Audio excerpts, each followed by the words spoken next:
शिवपूजा करिष्यामि एकबिल्वं शिवार्पणं नमः शिवाय नमः त्रिदलं त्रिगुणाकारं त्रिनेत्रचतुरायुधं त्रिजन्मपापसंहारम् एकबिल्वं शिवार्पणं नमः शिवाय नमः दर्शनं विष्णुवृक्षस्य स्पर्शनं पापनाशनम् अघोरपापसंहारम् एकबिल्वं शिवार्पणं नमः शिवाय नमः शतकोटि सहस्रेषु अश्वस्ति स्थापिते तथा सहस्रेषु उपनयनम् एकबिल्वं शिवार्पणं नमः शिवाय नमः उमासहितं देवं वार्पणं विघ्नेश्वरं भस्मानिर्मितं सर्वाङ्गम् एकबिल्वं शिवार्पणं नमः शिवाय नमः तुलसीबिल्वं निर्गुणिकं विरामलं तथा पञ्चबिल्वैदिकार्थम् एकबिल्वं शिवार्पणं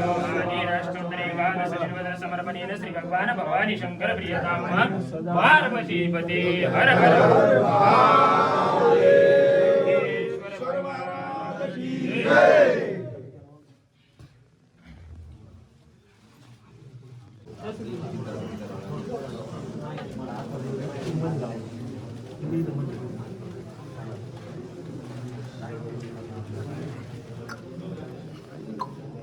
चंदनगंधं समर्पयामि माल्यादिनि सुगंधिनि मालत्यादिनि वै प्रभो मया प्रतानि च पूजार्थ पुष्पाणि समर्पयामि लोकेश्वर महारुद्रदेवतेभ्यो नमो नमः विविध पुष्पं समर्पयामि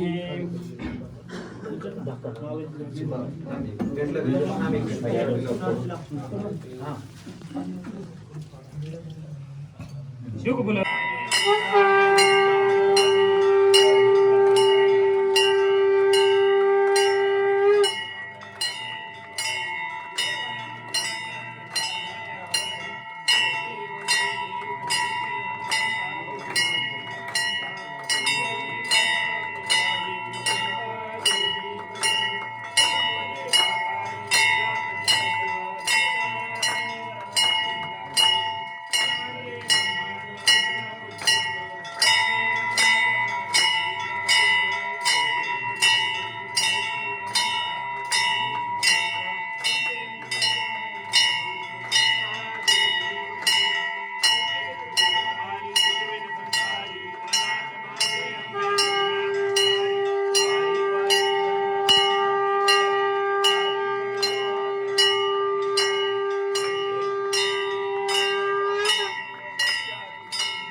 मी ढोकी गावचा रहिवासी बाबासाहेब वामनराव नरे कृषी उत्पन्न बाजार समितीचा संचालक।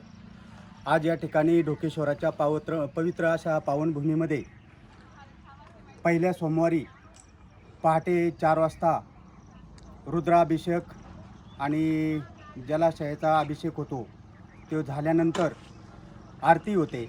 आरती झाल्यानंतर भाविकांचं दर्शनाचा लाभ सर्व भाविकांना सुरू होतो आणि त्यानंतर संपूर्ण दिवसभर अतिशय चांगल्या प्रकारची गर्दी पहिल्याच सोमवारी होती। श्रावण मास सुरू झाल्यानंतर अतिशय चांगल्या प्रकारचं या ठिकाणी नयनरम्य असं वातावरण तयार झालेलं आहे आणि या वातावरणामध्ये या परिसरामध्ये विकास कामं भरपूर चाललेली आहेत. ते विकास कामं चालू असताना या ठिकाणी रस्त्याची खूप दुरावस्था झालेली आहे. अतिशय खडतर अशा परिस्थितीमध्ये ढोकीवरून ढोकेश्वरला येण्यासाठी आणि टाकळी ढोकेश्वरवरून येताना टाकळी ढोकेश्वरच्या मेन रस्त्यालगतपासून अतिशय ढोकेश्वरपर्यंतचा रस्ता खराब झालेला आहे. सगळीकडं खड्डे वगैरे झालेले आहेत आणि या ठिकाणी प्रशासनाने लक्ष घालावं, लोकप्रतिनिधींनी लक्ष घालावं आणि या रोडची दुर्दशा संपून टाकावी. बऱ्याच काळापासूनचा हा रोडचा प्रश्न आमचा सातत्याने राहिलेला आहे. तो मार्गी लागण्याचा लोकप्रतिनिधींनी त्याची दखल घ्यावी अशी मी त्यांना विनंती करतो. आणि या पुढच्या काळामध्ये दुसरा सोमवार असेल, तिसरा सोमवार असेल, यात्रेचा प्रारंभ तिसऱ्या सोमवारी होतो. आमच्या अखंड हरिनाम सप्ताहाचा 29 तारखेला प्रारंभ होतो आणि 5 तारखेला अखंड हरिनाम सप्ताहाचा काल्याचा विसर्जन होतं. त्या टायमाला बरेचसे कार्यक्रम आम्ही या ठिकाणी साजरे करणार आहोत. या ठिकाणी विकास कामं भरपूर झालेले आहे, परंतु पुढच्या विकास कामं भरपूर झालेले आहेत आणि विकास कामं पुढच्या काही कालखंडामध्ये ते पूर्ण आम्ही करणार आहोत अशी मी या ठिकाणी आमच्या ढोकी ग्रामस्थांच्या वतीनं मी या ठिकाणी दखल घेतलेली आहे.